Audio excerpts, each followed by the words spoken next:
Ralph Ireland, class of 92, BARC. Ralph Ireland oversees the development of Tavistock Development Company's various real estate holdings, including Lake Nona. Is it Nona? Nona? You can tell me when you get up here. You can fix that. An 11,000 plus acre master planned community. His responsibilities include oversight development functions, including entitlements, planning, design, and development. Under his direction at TDC, he has developed and opened over 2.5 million square feet of retail, residential, office, hospitality, and specialty build-to-suit developments highlighted by a variety of unique projects. In addition, Ralph is currently overseeing another 3.5 million square feet that is in planning or under construction, including innovative and visionary developments such as Greenlink, a nearly mile-long linear park which is the centerpiece of Lake Nona's local alternative mobility network, expansion on Lake Nona Tower Center, innovative multifamily developments, and other unique projects. Prior to Tavistock Development Company, Mr. Ireland was responsible for the creation of over 8 million square feet of mixed-use and resort development while at the Walt Disney Company and then at Steiner and Associates in Columbus, Ohio. Mr. Ireland, you have the stage. There you go.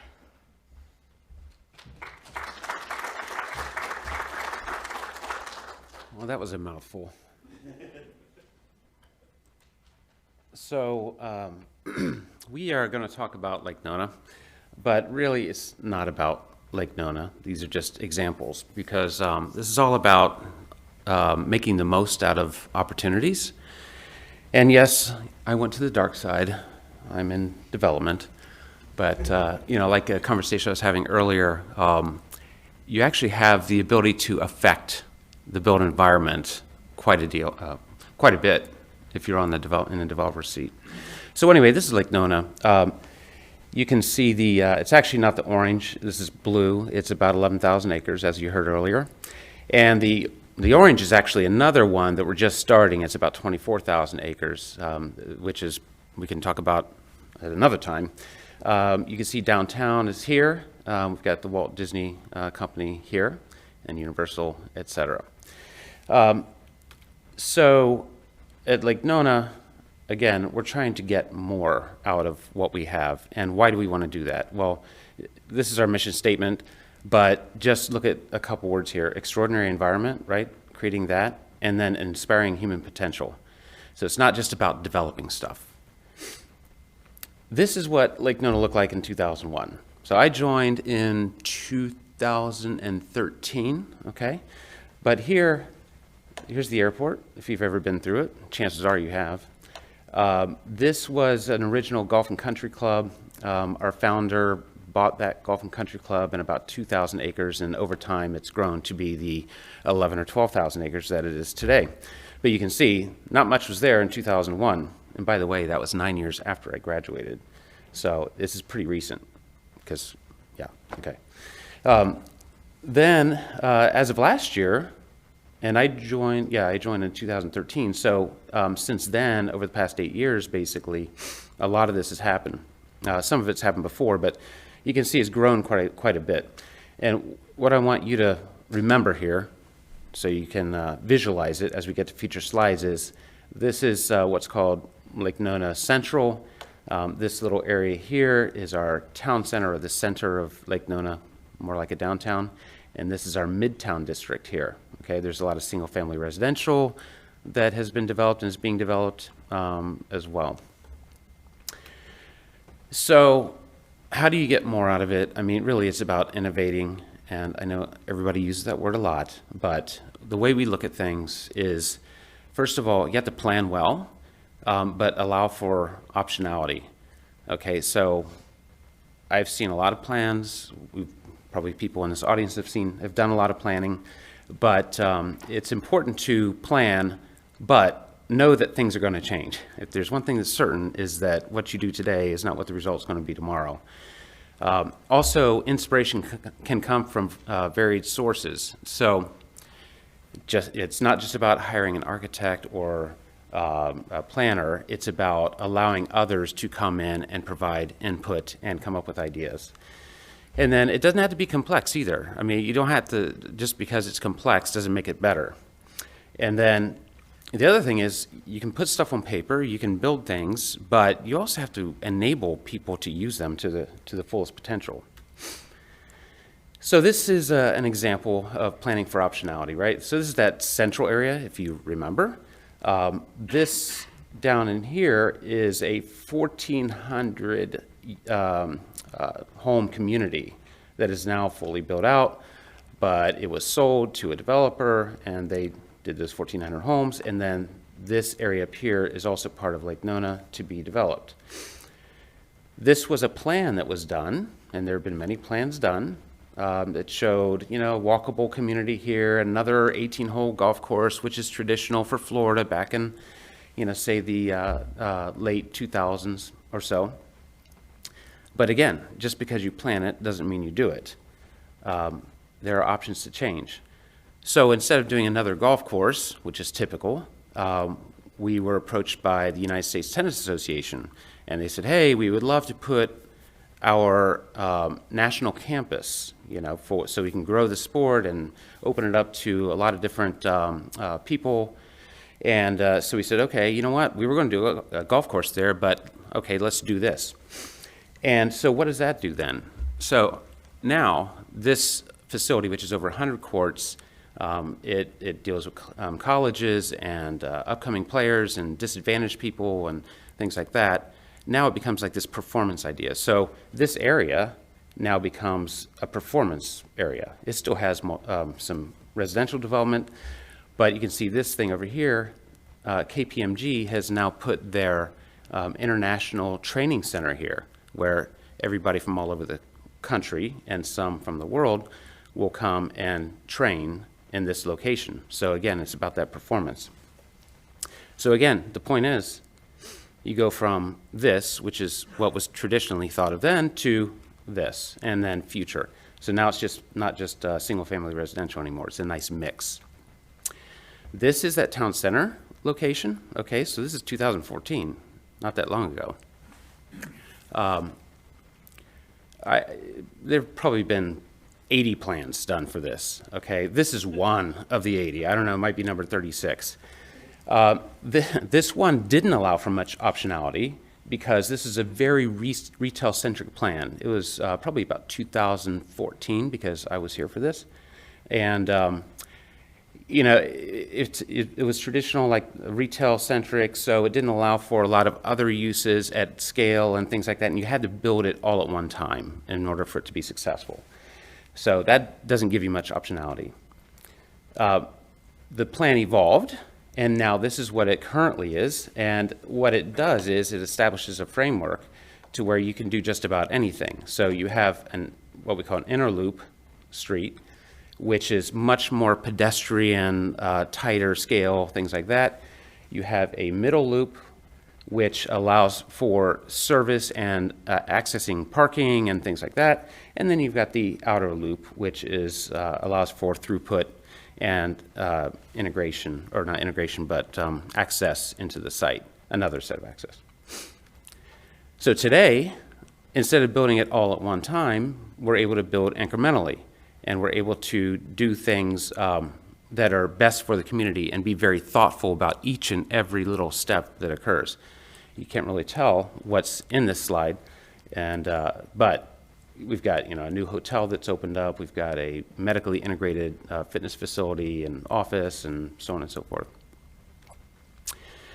So now let's talk about that idea of being simple, right? Or it doesn't have to be complex in terms of innovation.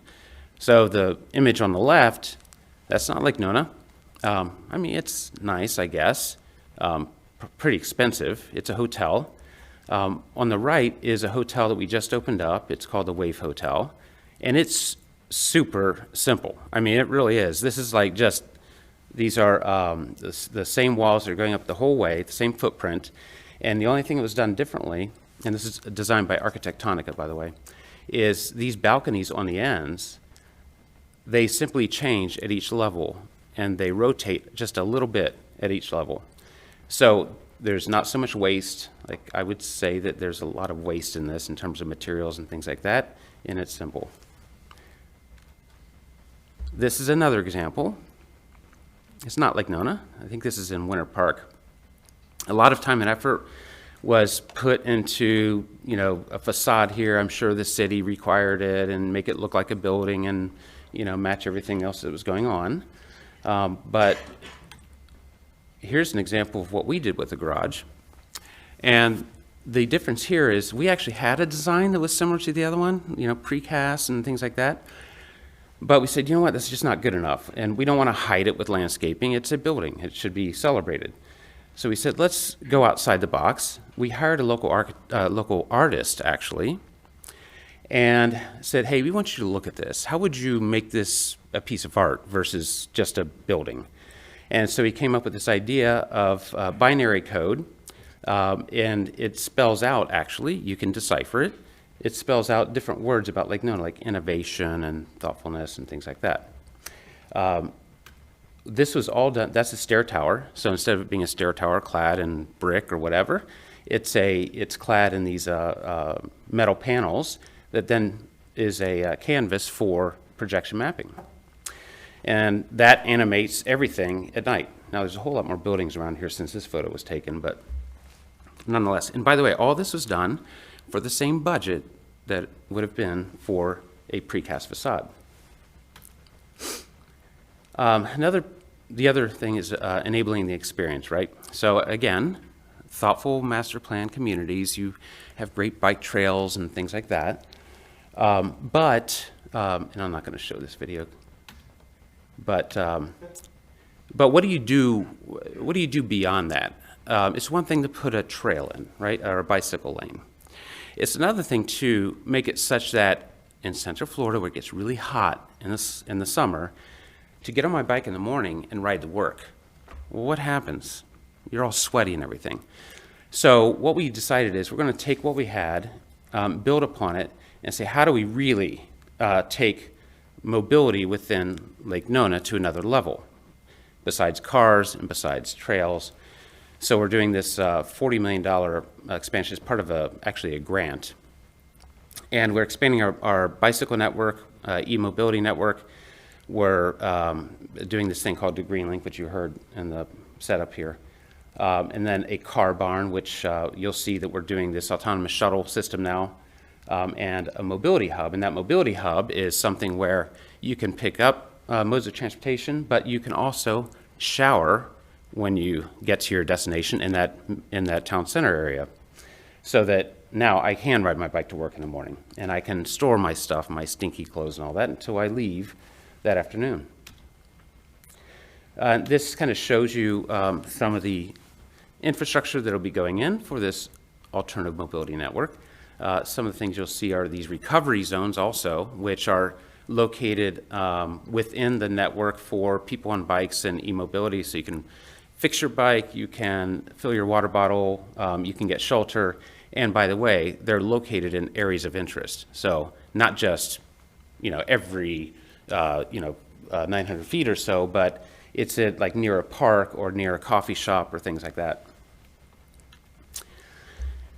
I talked about the autonomous shuttles. Again, this is also enabling the experience, right? So I don't have to get in my car, even though it's a very walkable community. 17 square miles or 11,000 acres is big, and you can't walk from one end to the other. But how do we enable people to get places without jumping in their car? So we've created this autonomous shuttle system. We've got 4 shuttles now. It will be 8 very soon, and serving 4 different routes. It will be up to 25 shuttles in a couple years. This is, and this will all come together here for you in a second, but this is another area. This is that Midtown area. This area is meant to be more of the multifamily for rent and things like that. It'll have mix of uses, retail and such. You can see it's a nice plan. It's walkable. It's a grid. It works well. And we are pretty much working with that plan. And this is the most recent version of it. But I want you to notice this piece through here. That is what we're calling the Green Link, okay? That is part of this local alternative mobility network. And the idea behind this is that, let me just play this real quick. Okay. The idea behind this green link, it actually came about accidentally. We were meeting with our civil engineers, and we were talking about that street, right? That street actually, as planned, wasn't really going anywhere, right? It wasn't really moving traffic or things like that. We also, our civil engineer told us, well, you know, by the way, there's a 12-foot by 24-foot culvert that has to go underneath that street that'll have to convey stormwater for this area all the way out to those nice lakes. I said, well, that's got to cost a lot, 12-foot by 24-foot. They said, yeah, it costs a lot. And I kind of half-jokingly said, well, why don't we just like convey it at the surface, basically a nice ditch, right? That kind of funny response led to the idea of, well, okay, maybe we do that. And by the way, do we really need that street? And so we talked to our traffic consultant. He said, yeah, you know what, you're right. It doesn't really go anywhere. I mean, it's just to really allow for circulation within the Midtown area. We talked to the city because that plan that you saw before with the street there had been approved. And they said, yeah, you know, we agree. It's not required. And we would actually embrace you guys doing something different there. So that previous plan you saw also had these little pocket parks and things like that. I mean, very nice, traditional sort of layout. My challenge to the team was, all right, can we do something here that's special? Get rid of the cars, embrace bicycles and e-mobility, e-micromobility, the autonomous shuttles, and then bring that water to the surface, and let's celebrate it. And let's also, by the way, use it to clean the lake system because we'll recirculate it a little bit. And let's do that all for the same budget as putting the street in with that 12-foot by 24-foot culvert and those little pocket parks that were around. So instead of doing these pocket parks, which are a requirement, we lump it all together and we create something special. So that is our local alternative mobility network, and that was the piece that is the centerpiece for it. Now we have to go to the future, though, right? And we are actually working on doing a vertiport in Lake Nona that will connect regionally Florida. And this has actually been announced, and but anyway, this is the future, so we'll have to see how that's integrated into Lake Nona again and how we can make the most of it versus just like plopping it down. So that is it.